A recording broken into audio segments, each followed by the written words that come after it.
علمی، اصلاحی، دعوتی اور تحقیقی بیانات کے لیے مولانا ڈاکٹر سعید عاطف کے چینل کو سبسکرائب کریں۔ قل للمؤمنین یغضوا من ابصارهم ویحفظوا فروجهم ذلک ازکی لہم۔ قل، آپ فرما دیجئے اے نبی اللہ کی طرف سے اہل ایمان کو، مردوں کو، یغضوا من ابصارهم ویحفظوا فروجهم، اپنی نگاہیں نیچی کریں اور اپنے شرم و حیا کی حفاظت کریں۔ اور پھر فرمایا کہ قل للمؤمنات، آپ مومن عورتوں کو بھی فرما دیجئے کہ وہ بھی اپنی نگاہیں نیچی کریں اور شرم و حیا کے تقاضوں کو نبھائیں۔ یہاں جو قابل توجہ بات ہے، عموماً اللہ یا ایھا الذین آمنوا میں اللہ بات فرما دیتے، لیکن یہاں علادہ مخاطب کیا کہ شرم و حیا کا معاملہ ایسا ہے، اور سب سے پہلے مردوں کو مخاطب کیا۔ مرد کی نگاہ جب بہکتی ہے اور مرد کی نگاہ جب عورت کا تعاقب کرتی ہے اور مرد کے اندر جب حیا نہیں رہتی اور نظر بازی آ جاتی ہے، تو پھر عورت کو بھی شہ ملتی ہے۔ جب اس کے حسن کو کوئی دیکھنے والا ہوگا تو وہ باہر نکل کے نمائش کرے گی نا۔ جب سب کی نگاہیں جھکی ہوں گی تو جو خراب عورت بھی ہے اس کی بھی حوصلہ شکنی ہوگی، وہ آگے دوبارہ نہیں کر سکے کہ مجھے تو دیکھنے والا کوئی نہیں۔ تو یہاں سب سے پہلے مردوں کو کہا گیا ہے۔ ہم دوسروں کی عزتوں کا خیال نہیں کرتے، بڑے بڑے لوگوں کو ہم دیکھتے ہیں ایسے ان کی نگاہیں بازاروں میں تعاقب کر رہی ہوتی ہیں، ایسے زمانہ جملے وہ کہتے ہیں کہ شریف عورت کے شایان شان نہیں ہے۔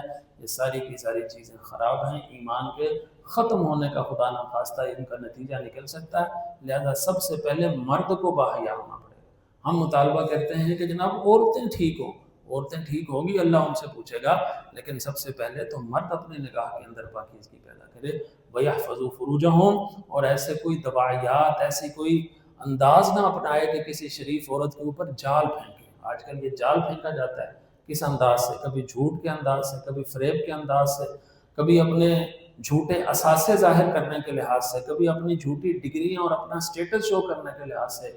بچیوں کو پتہ نہیں ہوتا، وہ اس دام فریب میں آ جاتی ہیں اور وہ کیا سے کیا کچھ عزتوں کو خاک میں ملا دیتی ہیں۔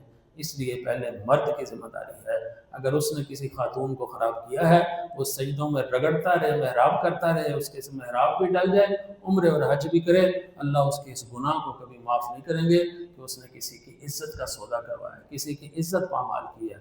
اس لیے اگر یہ مرد درست ہو جائیں تو ہمارا عورتوں والا طبقہ بھی آدھا درست ہو جائے گا، اور اگر یہ مرد درست نہ ہوئے، اور نادرستگی کی ایک اور صورت یہ ہے کہ اپنی خواتین کو بے حجاب کر کے بازاروں میں پھریں، اپنے دائیں بائیں پھریں، پارٹیز میں لے کر جائیں، تو پھر بھی یہ بھی جو دین کے خلاف بھی ہے، حیا کے خلاف بھی ہے، اور مرد کے وقار کے خلاف بھی۔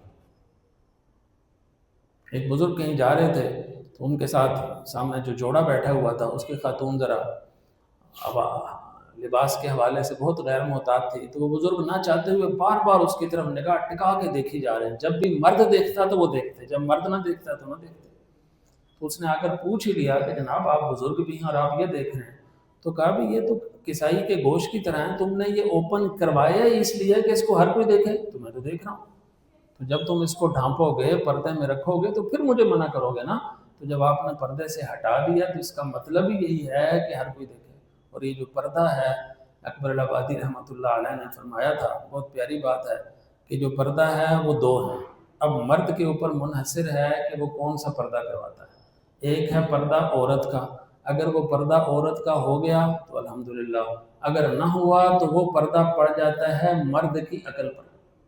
یہ دو پردوں کا انتخاب ہے۔ اسی کو بڑا خوبصورت شعر ہے کہ بے پردہ نظر آئیں جو چند بیویاں، اکبر زمین میں غیرت قومی سے گڑ گیا، پوچھا جو ان سے آپ کا پردہ وہ کیا ہوا، کہنے لگی عقل پہ مردوں کی پڑ گئی۔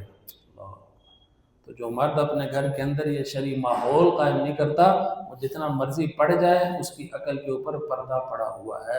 تو اللہ ہمیں یہ ذمہ داریاں عطا کرنے کی توفیق عطا فرمائے۔